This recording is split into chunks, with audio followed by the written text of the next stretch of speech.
So, if you have any anticipation about what might happen this evening, that would not be of presence. If you have any expectations, that would not be of presence. For the simple reason that presence only relates to this moment. When you're present, you're in this moment, and you're nowhere else.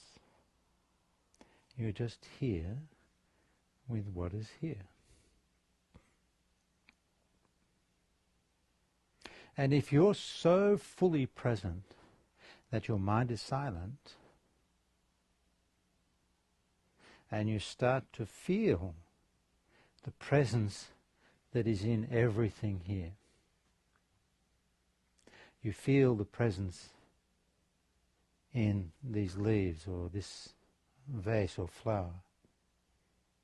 You feel the presence in the room. There's literally a presence in the space between us.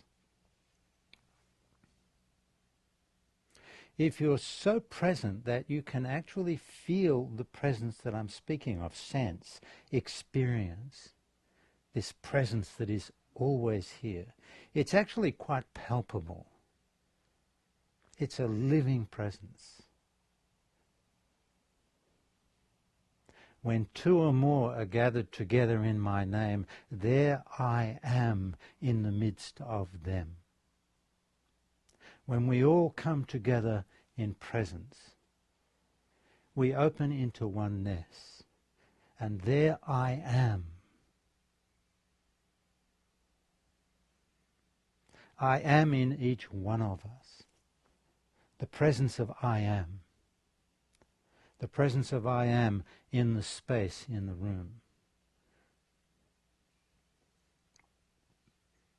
At the very center of your being, the presence of I am. That is the awakened you. It's that dimension of you that is of this moment and only of this moment. Now you're truly here. And there's no past or future, not in this moment. The only way you can have access to your past or future is through your memories or your imaginings. When your mind is silent, there's no thought. You're just here, fully present with what is here. And then it is what it is.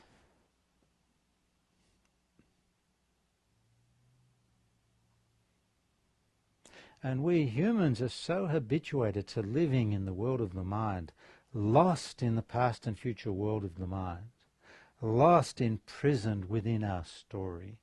We're so habituated to that. What will it take to liberate ourselves? To free ourselves from the story and become fundamentally present?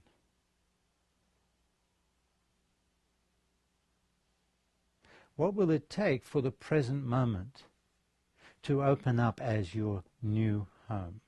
This is where you live now. You live in the world of now. Every now and then, of course, you play in the world of time. Of course you do. Whenever it's appropriate, you use your mind and you think. But you no longer get lost in that world. You're no longer absorbed in that world. You play in the world of time, but you don't live in the world of time. Then, pray tell, where do you live? In the world of now. This is my home. The world of now. The world of the present moment. And as you settle into the present moment, it actually reveals the eternal.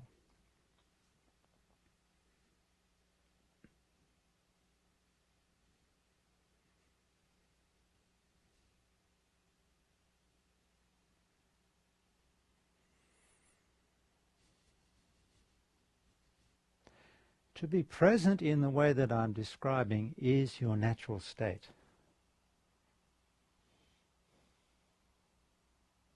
It's already here. It always has been.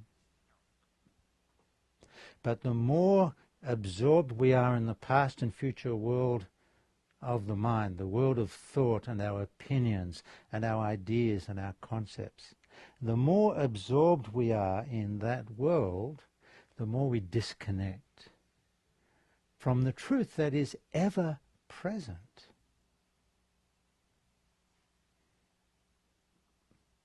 It's not like something's missing. It's always here, always has been.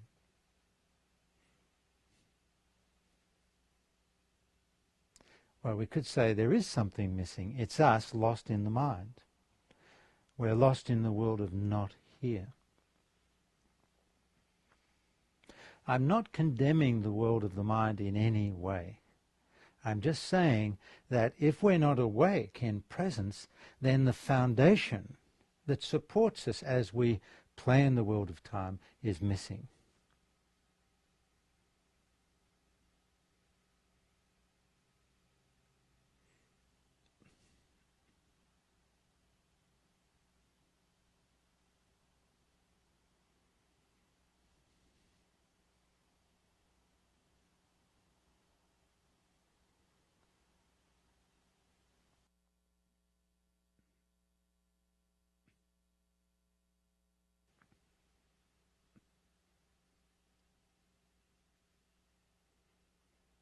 One of the difficulties that we might encounter on our journey of awakening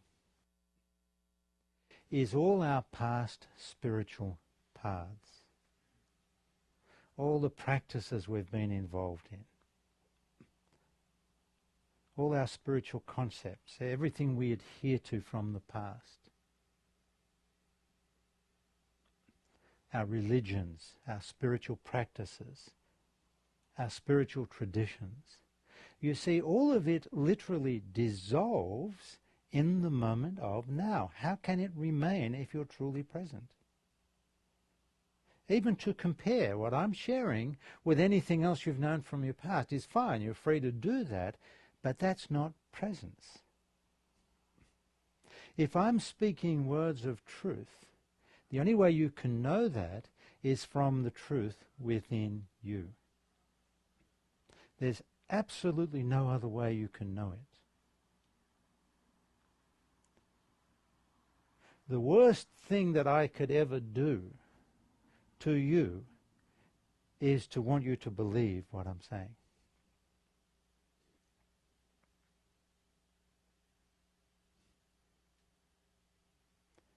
I cannot utter one word of truth that is not already fully awake in you and fully known within you, but it is known in that awakened dimension of you, grounded in silence.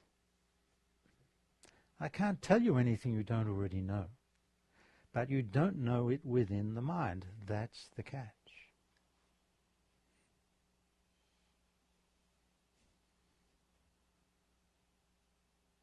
So how shall you hear these words? Very simple. From presence. Neither agreeing or disagreeing, but simply resonating in the truth if you are. And what is the truth that I'm speaking of? It's just this moment revealing itself to you in presence. That's all it is. It's you present with what is here. This is it.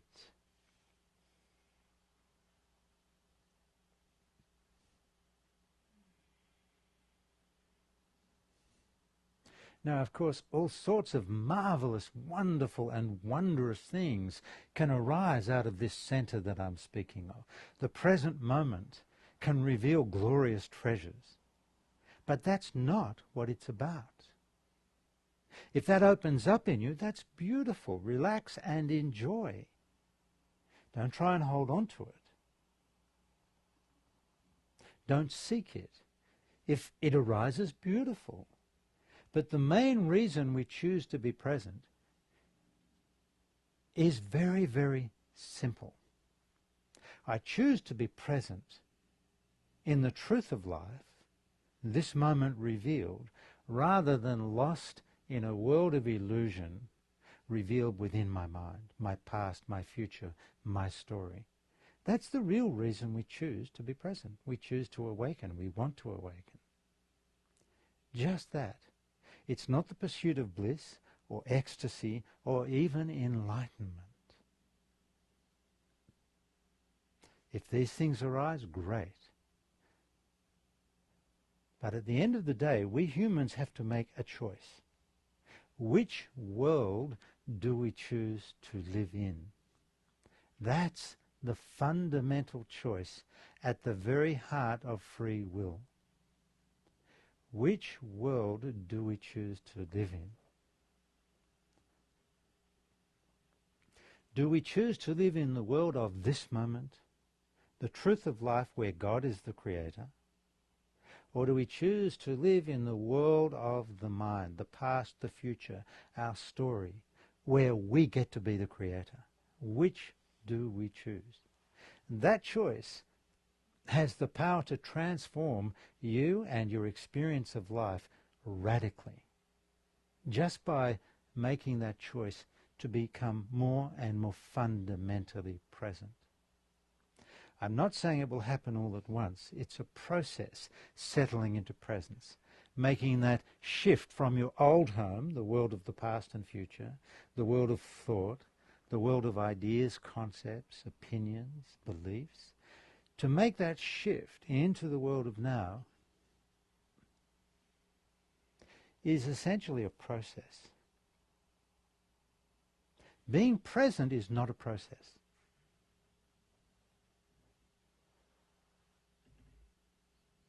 You can only be present now. Now. But to make that shift is a process. And it requires you to encounter yourself at every level. Can anyone relate to what I'm saying?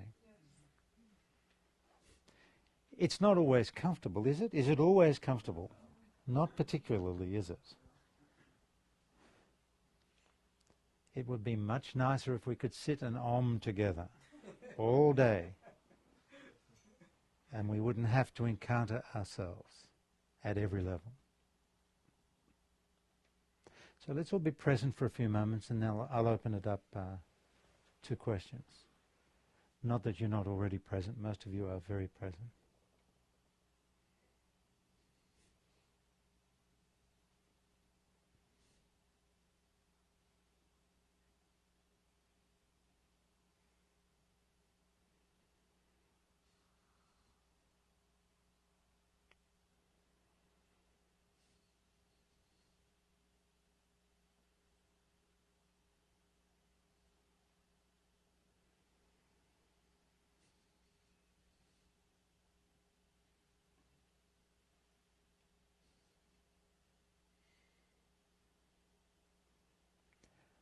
Okay, does anyone have a question? It's okay if you don't, because we have a long list of questions from our webcast people. This question is from Diane, who is joining us from Lanzarote, Spain. Her question is, I've been practicing being in the moment for 2 years. Many old habits have fallen away. I am less in a mind-dominated state.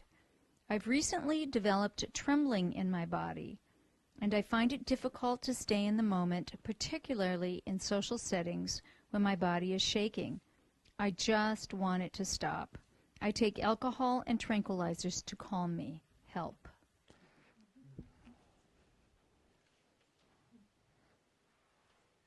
Okay, what's her name? Diane. Okay. So, Diane, what you're experiencing is quite normal and can be a part of the awakening process for some people.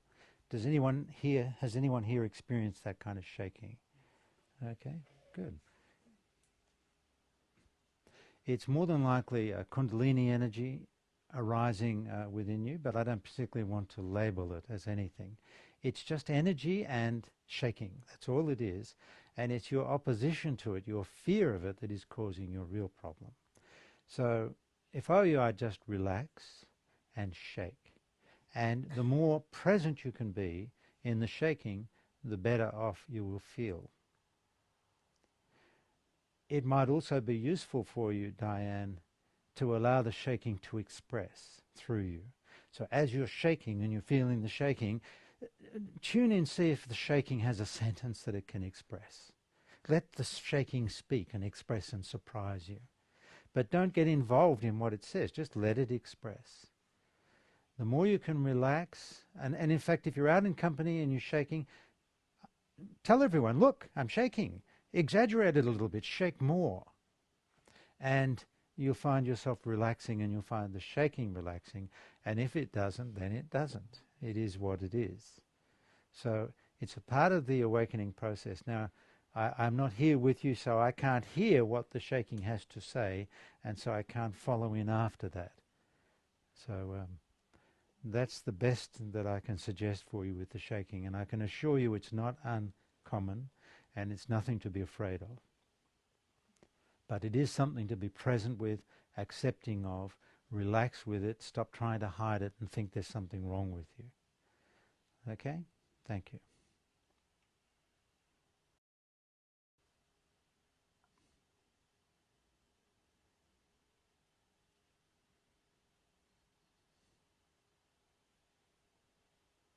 See, right now, the people in the room here, there's a beautiful level of presence. Can anyone feel it?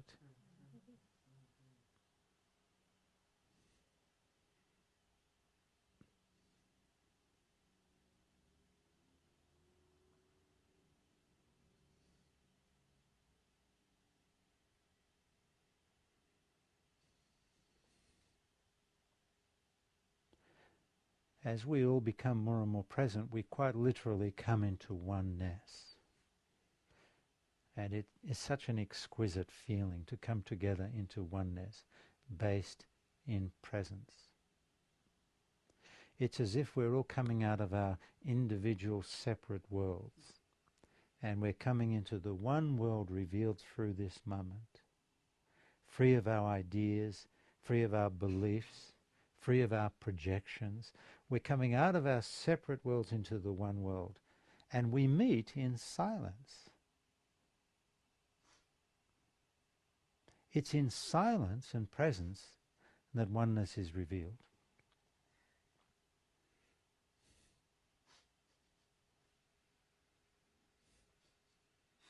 Just let it come. That's beautiful. Let the feelings come.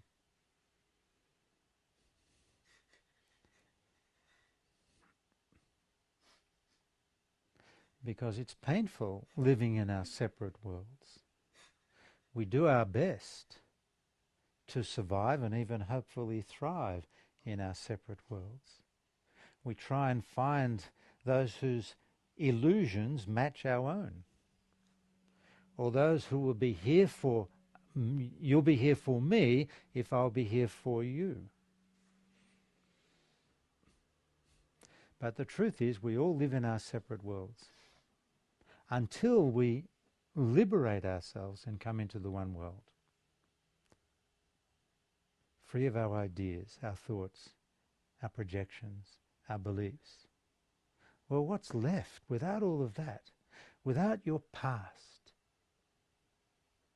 without your imagining into the future, without your beliefs, your opinions, your concepts, your ideas, what's left?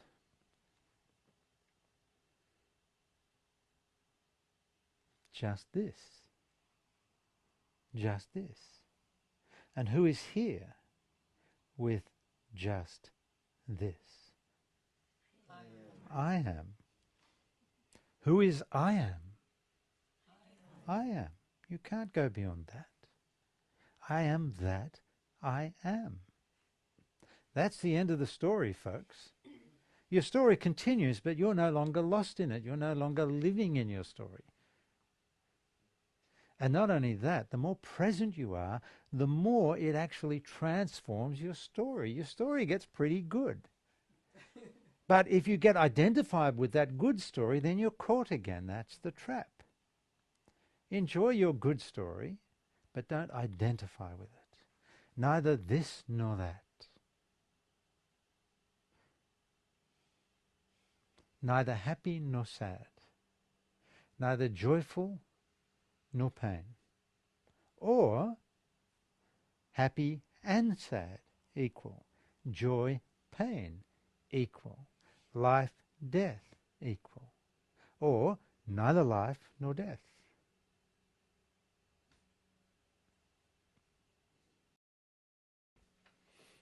This question is from Sherelle from Jerusalem. And the question Jerusalem where? Jerusalem. There's only one Jerusalem. Israel. Yeah. Okay. Well, Jerusalem actually, that's not in true. Israel. There's Jerusalem, There's Jerusalem artichokes. Pennsylvania, I think. Yeah, Jerusalem artichoke. Sherelle's question is, Yes. is this Vipassana, insight, mindful, meditation compatible with your teachings? Love, Sherelle. Okay. Shirel, who happens to be an old friend of mine who lives in Jerusalem. The answer is yes. Next question. She won't be happy with that. Okay, all right. Vipassana meditation, in fact, pretty much any meditation, is compatible with what I'm sharing here, as long as you don't become identified with the practice of meditation. All meditations are designed to bring you to the point that I'm pointing at, which is the present moment.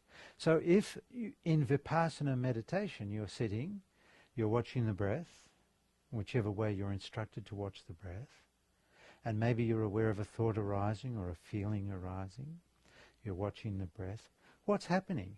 What's happening is you're being present with what is here. It just happens to be the breath. Or if you're doing a Vipassana walk, you're present in the movement of your feet as you walk in a present way. Hopefully you're also present as you scratch your head. That would be perfectly legitimate within Vipassana meditation retreats. That's the whole point of it.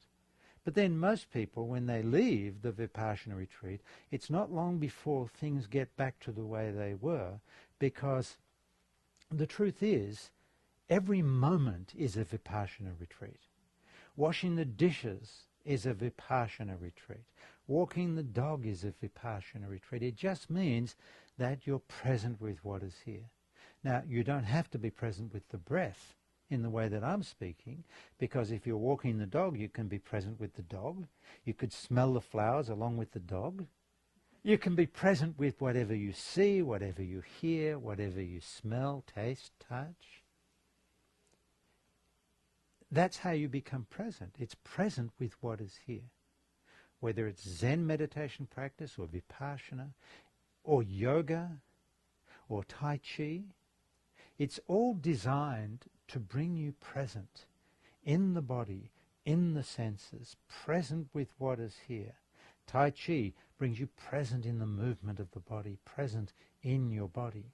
But you don't have to limit that to Tai Chi. When you're washing the dishes, you can be practicing Tai Chi, but you don't need to call it practicing Tai Chi. You call it the washing the dishes meditation. Any moment you're present, you're in true meditation. Any moment you're present, you're in true prayer. Any moment you're truly present, you're fulfilling your service to God, and in that moment of true presence, you're fulfilling your service to the soul. Every moment you're present. Now, I'm not saying you can remain present all the time. That's why we need step 2 as a part of this teaching.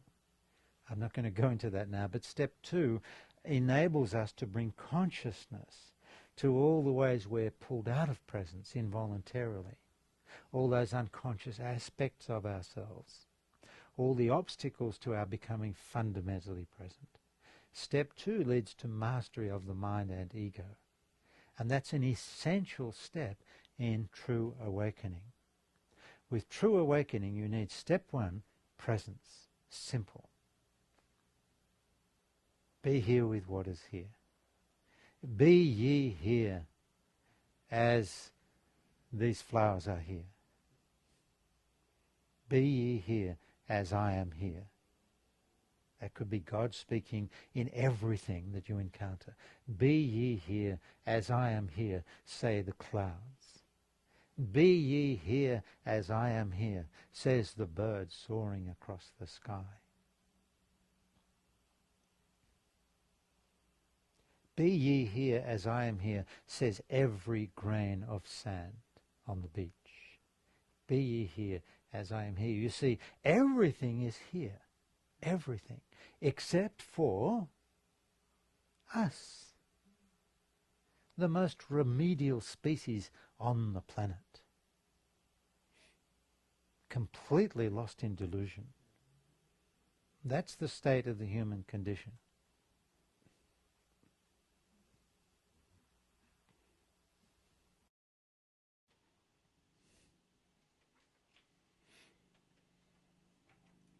Yes, this is from Roman from Poland.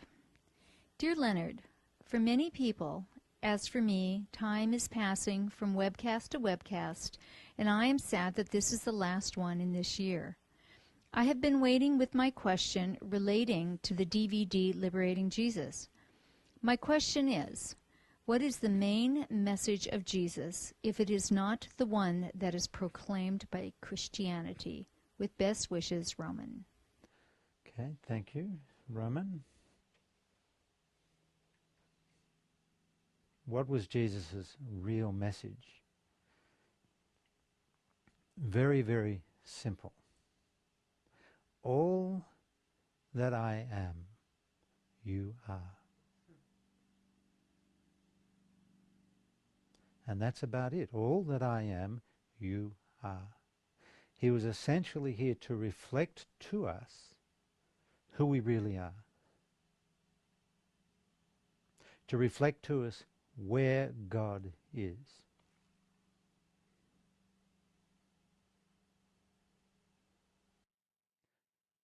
To help us to awaken out of our dream. And I have no doubt that he either said this at the time, or if he was here now, he'd want to say it now. And this is what he'd say to add to his true message. If you love me, if you feel love for me, it is because you are love. Please don't project it onto me. He would also say, or he may have said, he probably said, or he should have said, if you experience God in my presence, it is because God is within you. You cannot see God in me other than from God within you. It is impossible. If you see me as arrogant, you can only see that from the arrogance within you. Let us end our projections. All that I am, you are.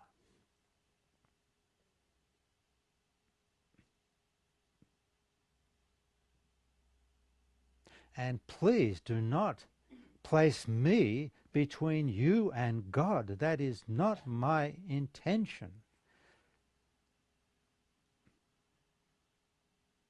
You cannot come to God through me. You must go to God directly. God is within you. And when I said, this is Jesus speaking, when I said, I am the way, the truth, and the life, I really meant to add a little word. I am is the way, the truth, and the life. And I must hasten to add that the I am of me is within me, but the I am of you is within you. Let's not get confused.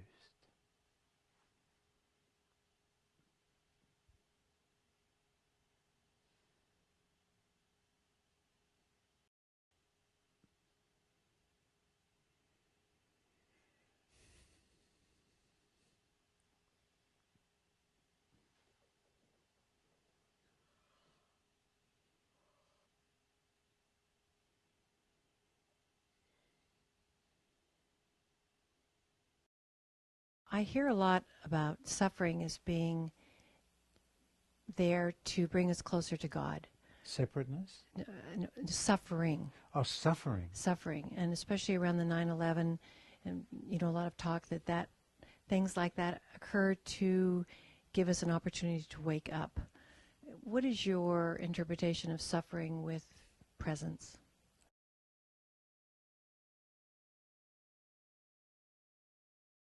Human history is full of suffering. And it seems to me that that's humanity's chosen path to awaken. It's only when our story becomes so full of suffering that we're willing to entertain the possibility of waking up out of our story. And our history is full of examples like that, where people have literally awakened because of suffering. And I'll give you two examples. One is Eckhart Tolle, the other is Buddha. Both of them awakened out of suffering. It was slightly different, but nevertheless, it's a legitimate path. And as far as I'm concerned, the one behind the suffering, orchestrating the suffering, is God. The only thing God really wants of us is that we shall awaken into the truth of who we are. And if we keep, who wants to wake up out of a happy dream? It's just not going to happen. So the approach that we insist on is make our dream full of suffering, so maybe it'll give us the chance of awakening. That's humanity's unconscious chosen path. The problem is, instead of waking up out of the dream because of our suffering, all we do is we stay in the dream, relentlessly trying to make it better. We don't actually wake up out of the dream, we stay in the dream trying to make it better. Now, every now and then somebody actually wakes up out of the dream through suffering. Now, the beautiful thing is, humanity could surrender that path in an instant. We can actually swap out the path of suffering for another path. Is anybody interested in that? Okay. You can swap the path of suffering in a moment, in an instant. You'll never need to suffer again if you swap it out for the path of intelligence. Not intellect, but intelligence. And the only intelligence that you need, the only moment of intelligence you need, is the realization that in truth there is no life outside of this moment. That the only life ever really available to you is this moment, and everything else is a kind of wonderful illusion. That's okay. You're not judging the illusion. You're not trying to get rid of it. But you're now willing to settle into the truth of life revealed through the present moment, and gently and gradually reveal the illusion into full consciousness. That would be the path of intelligence. And the only intelligence required is that simple realization. In truth, there is no life outside of this moment. Everything else is a wonderful, sometimes not so wonderful, illusion. That's all we need, which would lead us to that fundamental choice that I was speaking of earlier. Which world do you choose to live in? That could be God speaking to you. Beloved, which world do you choose to live in? Do you choose to live in the world of this moment, the world of now, the truth of life where I am the creator, says God? Or do you choose to live in the world of your creation, the world of your mind, past, future?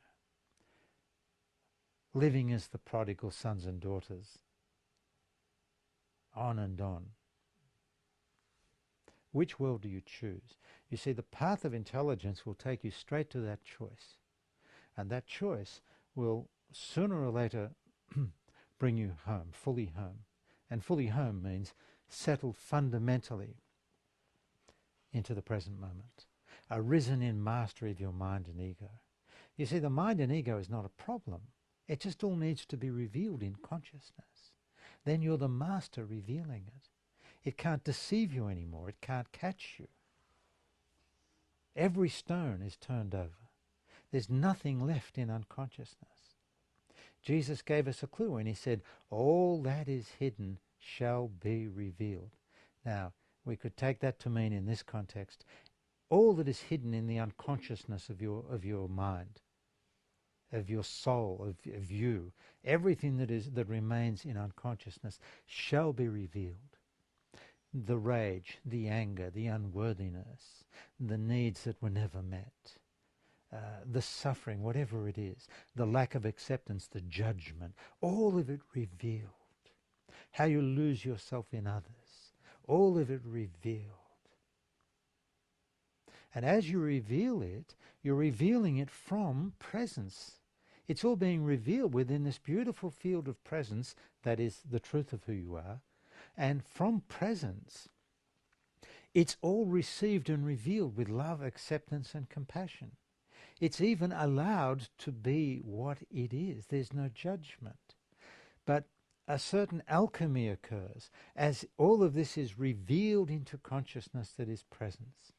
An alchemy occurs. It all begins to relax because it's now receiving this unconscious world, all these unconscious aspects of yourself.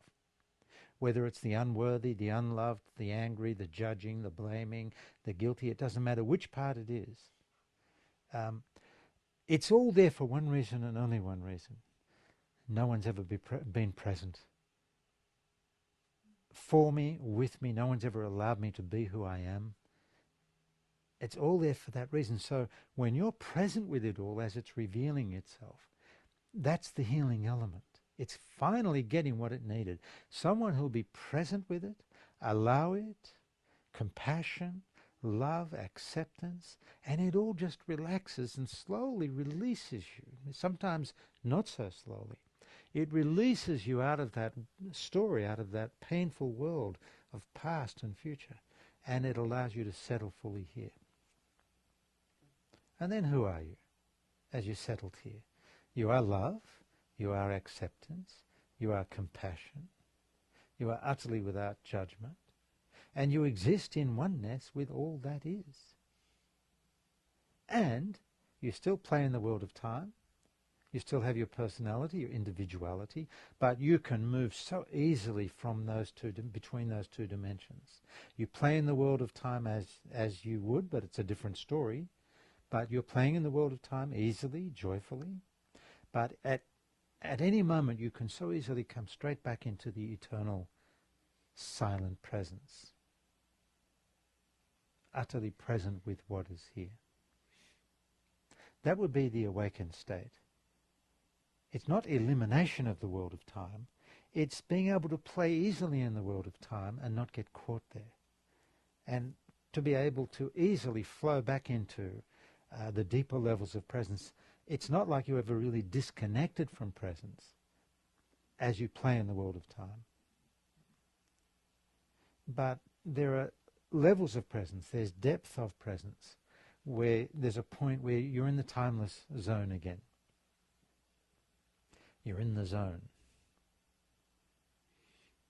Just here.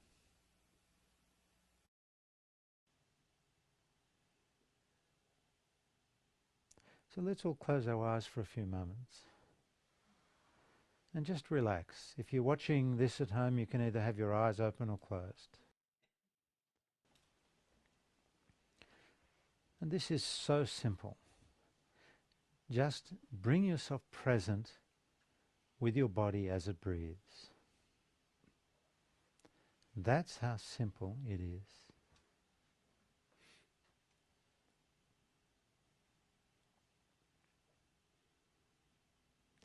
Your body is breathing. If you go too far into the mind, in a subtle way your body feels abandoned by you. But when you're present, aware of the body breathing, the body feels like, oh good, he's back, she's back. I'm not alone. It's actually very comforting for your body when you're present, aware of the body breathing. There's no effort here, you're just present with the body breathing. Present with the sound you hear in this moment. And in this moment.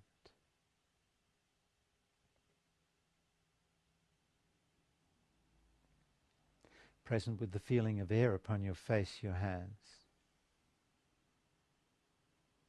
Just present with what is here. And then I can ask you, who is present with what is here?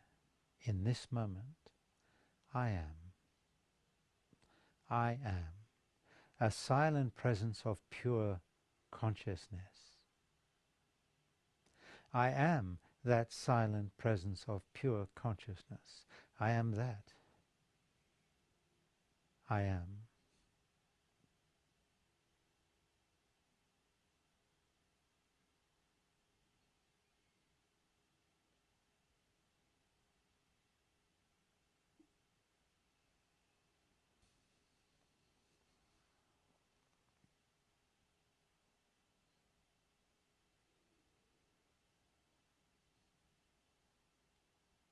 If a thought comes in, don't struggle against that. Just notice, thinking, and then come back to your body breathing, back to the sound.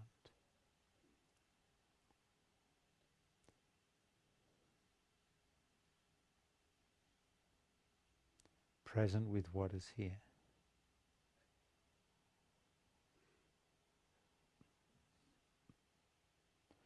And when you feel ready to, you can open your eyes and we'll just continue with whatever's happening.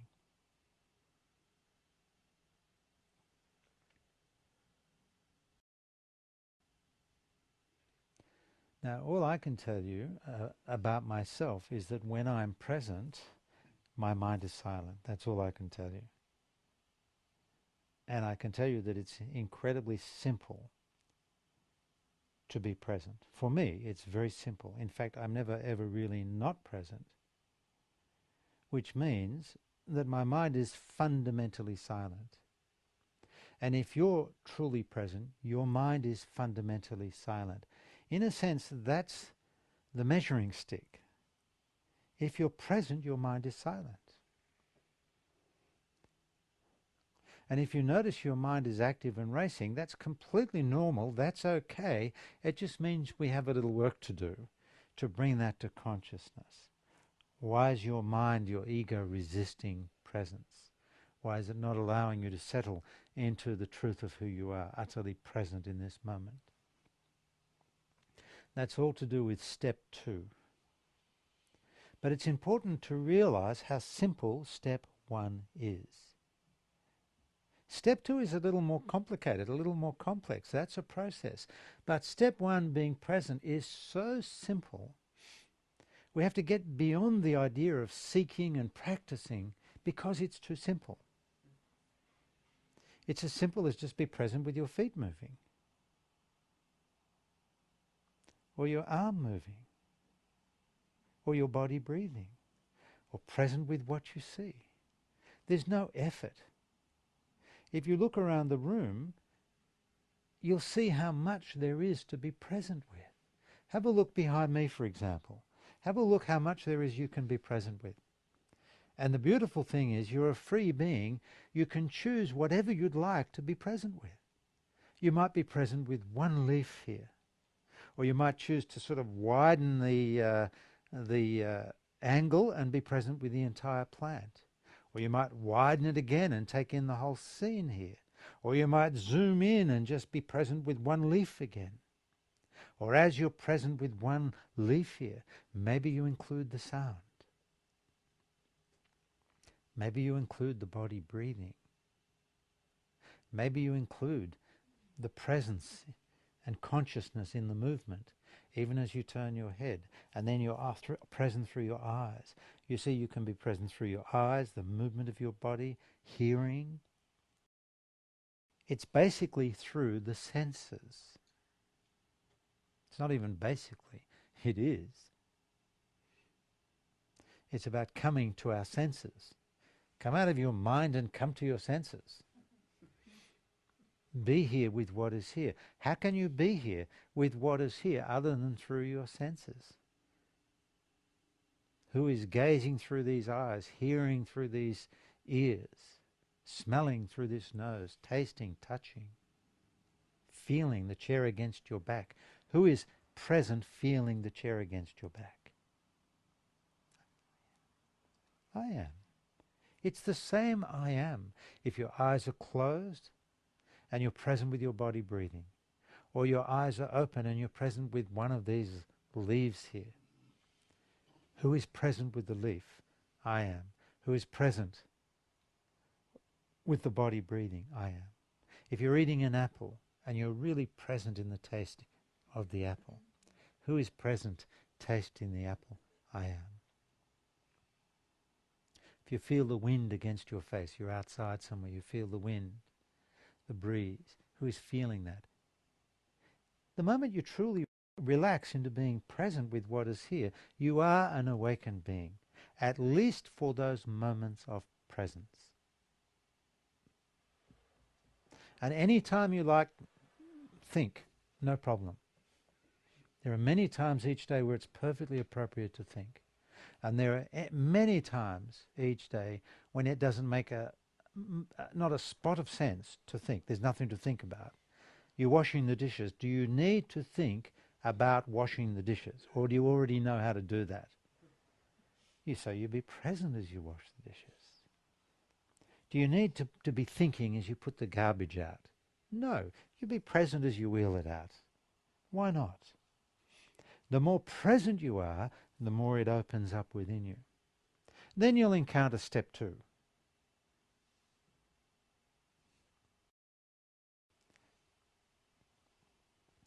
Okay, any other questions? Sharing? Anything? Otherwise we'll go to our list. No? Just a moment, let's all settle first. Because when we're present, when we come together in presence, it is such a gift. It is a gift to each of us individually. It is a gift to us as a group. It is a gift to the people who will view this or who are viewing this. It's a gift to this planet. It's actually our gift to God. The only gift we have to bring to God is the gift of presence. It's the only gift. The precious present. Okay, Mary.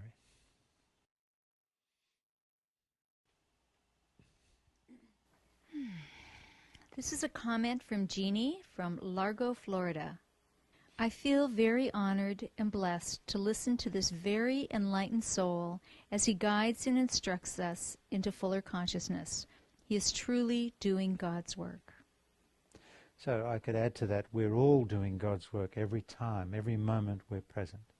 That is God's work. Every moment you're present with someone out there,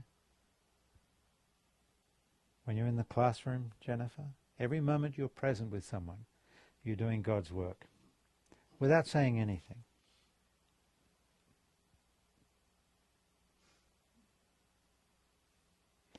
Okay, thank you. This next question is from Doug from South Berwick, Maine. Can you enter into Christ consciousness or crystal clear consciousness before all your rough edges have been smoothed out? Some teachers claim that they are abiding there, while at the same time exhibiting, by their own admission, crude personality traits. Is this possible? Thank God I'm not one of those people.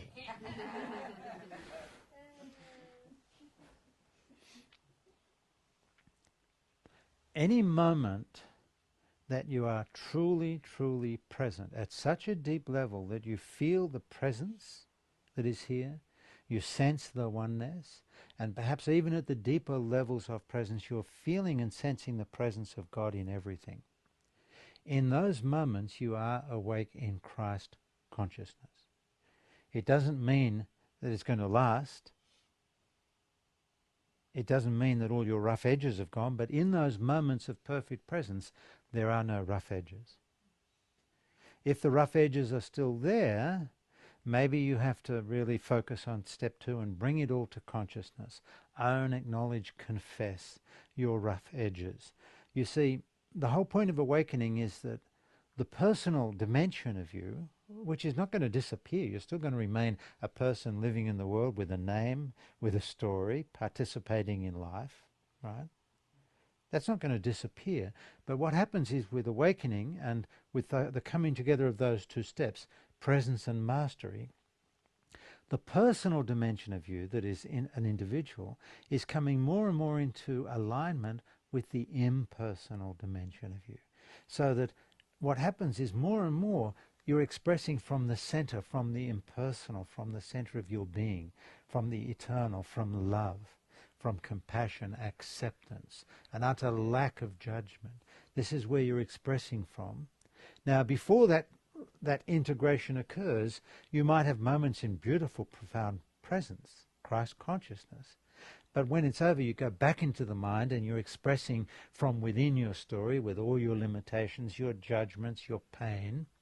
And so you've still got work to do. And it's important to, in a way, at least have the realization that that integration is possible, that it can happen for you as those two elements come together, the godly dimension of you and the human dimension of you. And you acknowledge every aspect of unconsciousness within you. Now, there still might be some rough edges. Nobody needs to be perfect. I'll guarantee you Jesus wasn't perfect, Buddha wasn't perfect. Nobody's going to admit that, but they would if they were here.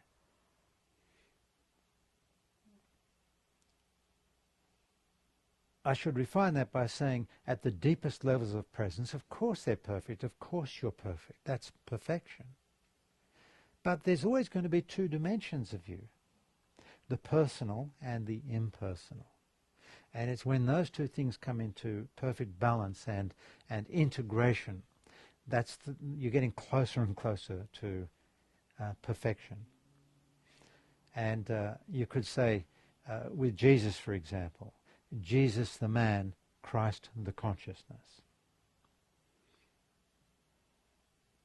Jesus Christ. Bill Christ. In those moments of perfect presence. Now it's possible to go beyond that also. You see, beyond Christ consciousness is God consciousness. And many people are really, really hotly in pursuit of God consciousness, but what they don't realize is with God consciousness, there's no one here left to experience it. You've disappeared, and only God is. Whereas with Christ consciousness, I can say, God and I are one. I am, God is. And I can behold the presence of God in everything. Who is beholding the presence of God in everything? I am. Now there's very little of me in that as an individual, but that's the distinction between Christ consciousness and God consciousness. And God has gone to a lot of trouble to get you here. Don't be in too great a hurry to disappear. Hang out for a while. Hang out here in the awakened state. Consciousness reflecting consciousness to itself. God reflecting God to God's self. That's your true purpose here. To be a mirror. I often say to God, if I'm walking through a garden or down the beach or wherever, I say, God, look through my eyes, behold yourself. Hear through my ears.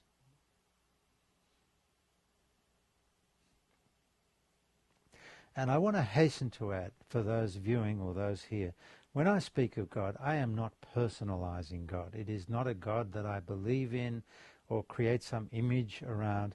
It's an unknowable God, unknowable with the human thinking mind, and yet directly available to us when we become present. For the simple reason that from my perspective, God is the present moment, revealing God's self, moment to moment.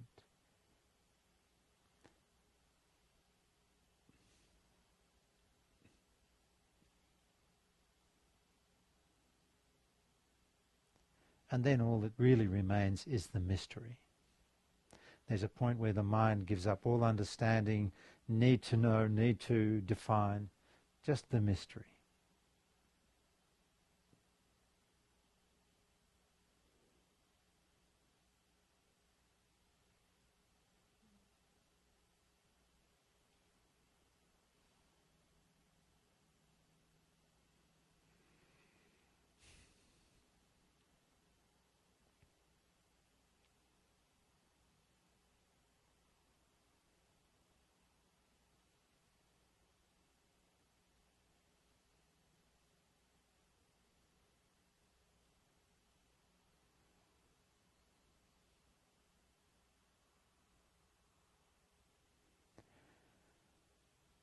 Can you tell me what time it is, Mary, or can somebody tell me?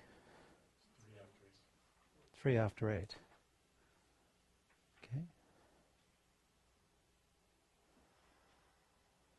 I think we might be tapping a little bit into timelessness. Does anyone feel that? Yeah. Maybe more than a little bit.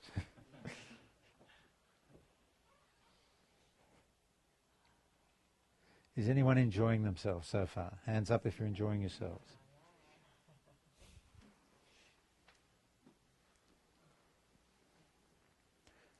Okay, so let's come back into that beautiful, exquisite presence that reveals oneness. It's instant. You don't have to do anything.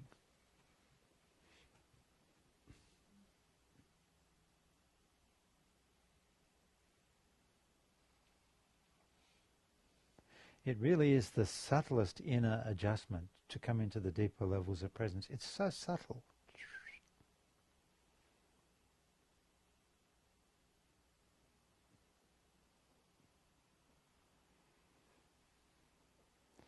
Okay, well, Mary, let's have a... Oh, okay. We have a question here.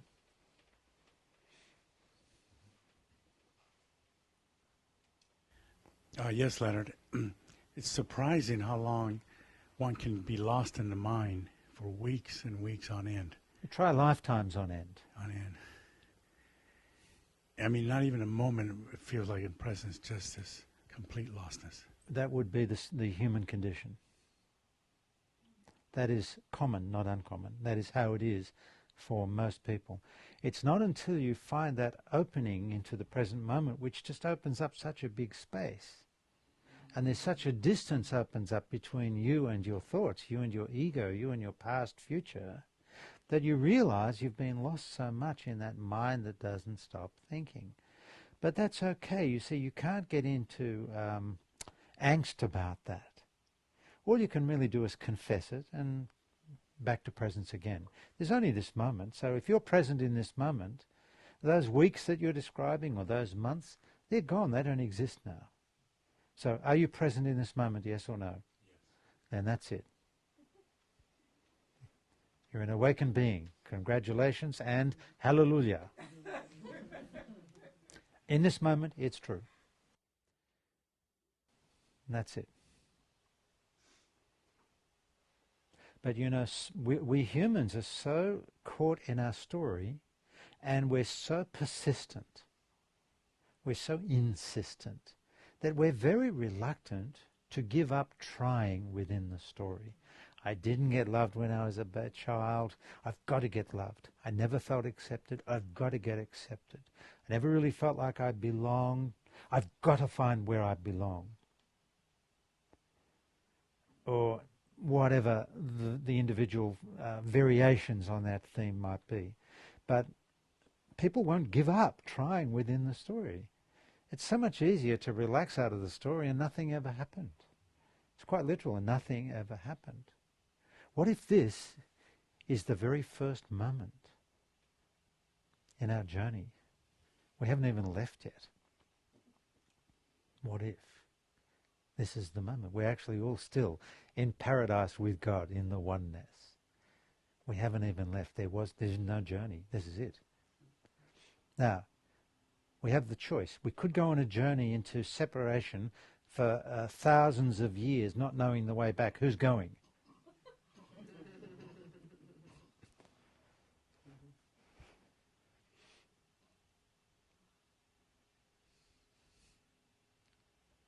And what happens is that it's painful in this separate world of illusion. It's actually a world of separation, because we're separate from the truth of who we are.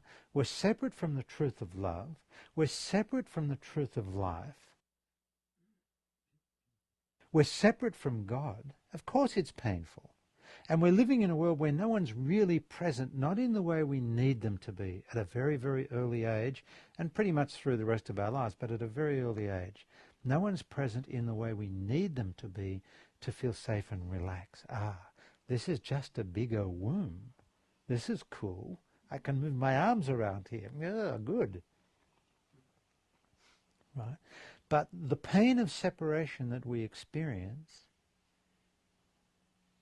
is too much to bear. And the way we resolve it, or try to resolve it, is we try and get somebody to be here for us. Someone to accept us, someone to love us, someone to approve of us or think we're special. And we don't realize that in that process of will you love me, will you accept me, am I worthy, do I belong? In the process, I'm quite literally losing myself in you. I'm getting mixed up and caught up in you, and now I can't find myself anymore. I don't know who I am. I don't know really where I am. I don't know what I need anymore. I've gotten too mixed up in others. I've literally energetically lost myself in others. And that's what's happened to everyone, and that's what's happened to you. But you're finding your way back. Every moment you're present supports you in liberating yourself from that story. And then from presence, don't be afraid of the story. Own it, acknowledge it, confess it. I'm caught in my story. When you're at the supermarket and you're paying for your soup or your vegetables, right? Tell the cashier, I just want to tell you that I'm caught in my story. But here's my money anyway. Really, you've got to own it, acknowledge it, confess it. Everyone's lost in their story. Own it. Don't be ashamed of it. Own it. And then if the cashier's really on the ball, she'll say, and which part of your story are you caught in?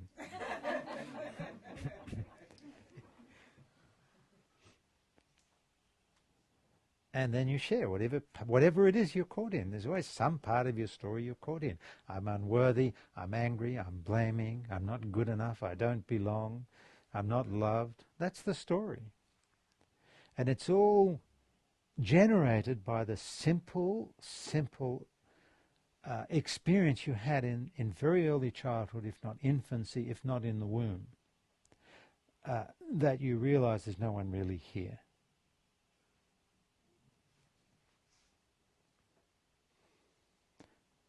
And the rest of your life has been dealing with that.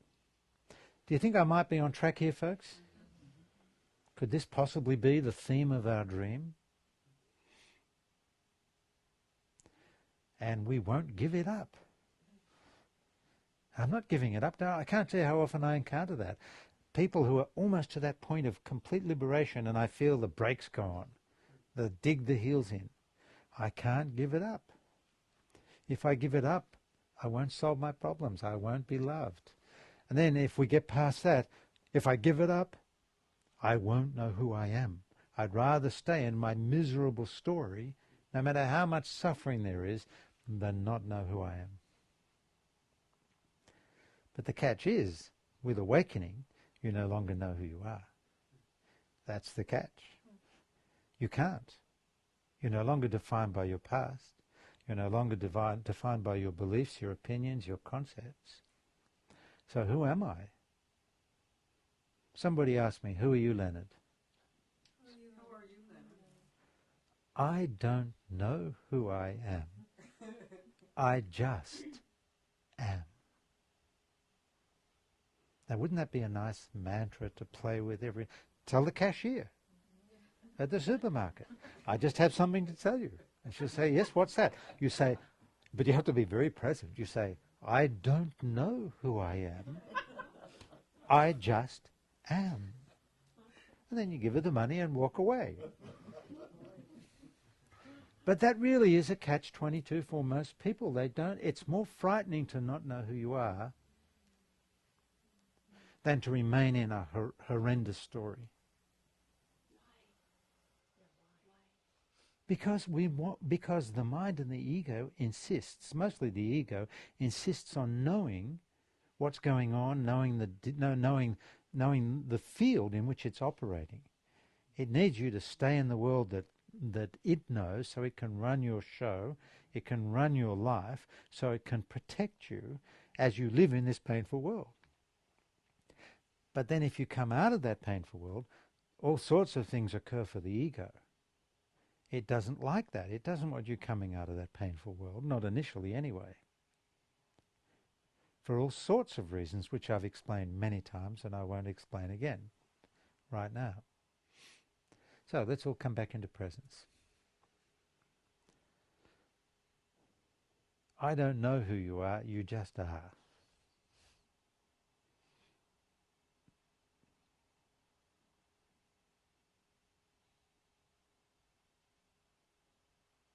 I don't know what that sound is, it just is.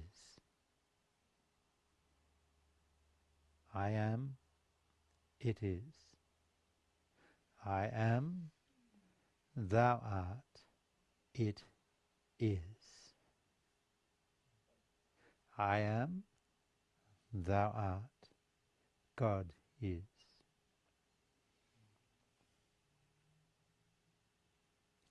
I am, thou art, isness, is.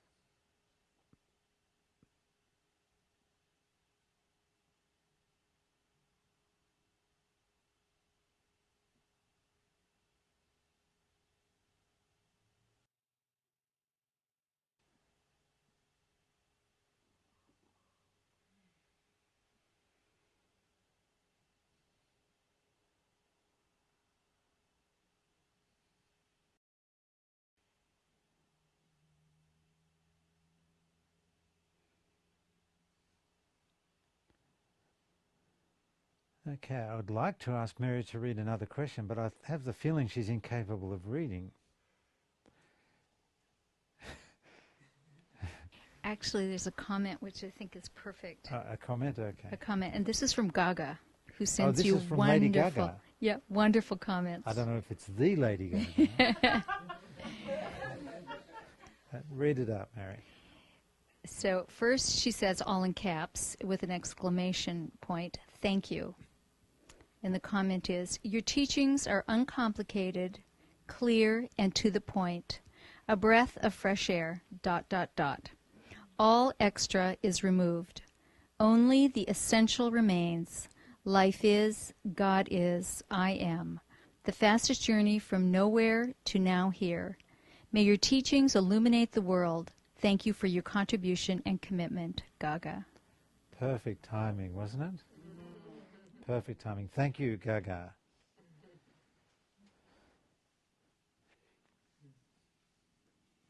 I'd like to take a minute to make a couple of announcements. Certainly. Is this a good time? Yes.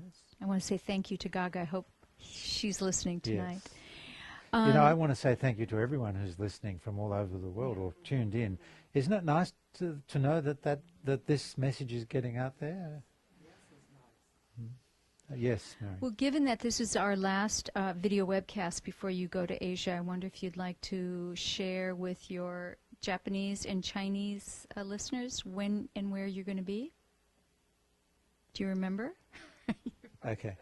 I'll be in Tokyo in about 2 weeks. Or is it 1 week? It's soon.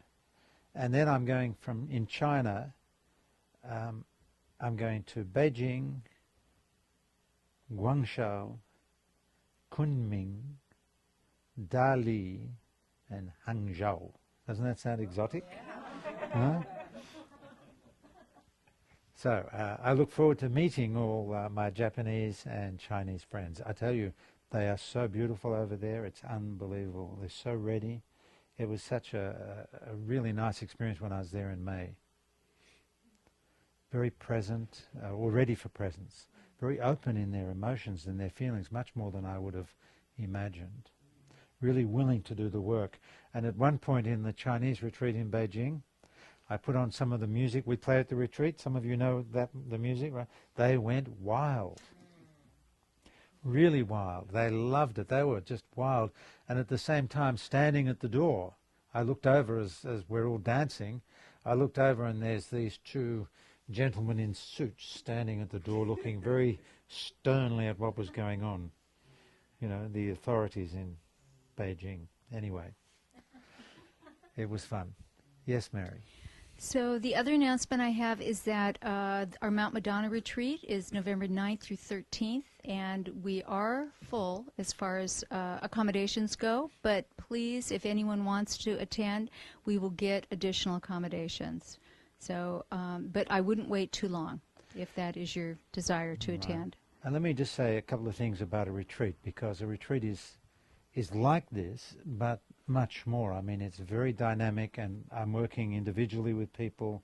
We're engaging in all sorts of ways to, in a sense, embrace those two steps of awakening that I'm always speaking about. Presence, mastery of the mind and ego. So it's joyful, it's deep, it's full of love, full of oneness. Is that true? Can anybody attest to that? Hands up, those that have been, please. Okay, let me just, the people viewing, somebody wave your hands in front of the camera, come on. Okay. It's quite a happening event, and it always is unplanned because it's in the moment. Okay, yes, Mary, any other? One last thing. I just want to take a moment to thank those people who have been sending in donations for the video webcast. We are deeply, deeply, deeply grateful, and this is how we are able to continue to provide these webcasts for free. So, and really we are a non-profit organization. Okay, so let's all be present. I think that will do us for tonight. We'll just finish in some lovely presence, deep presence. It's always instant.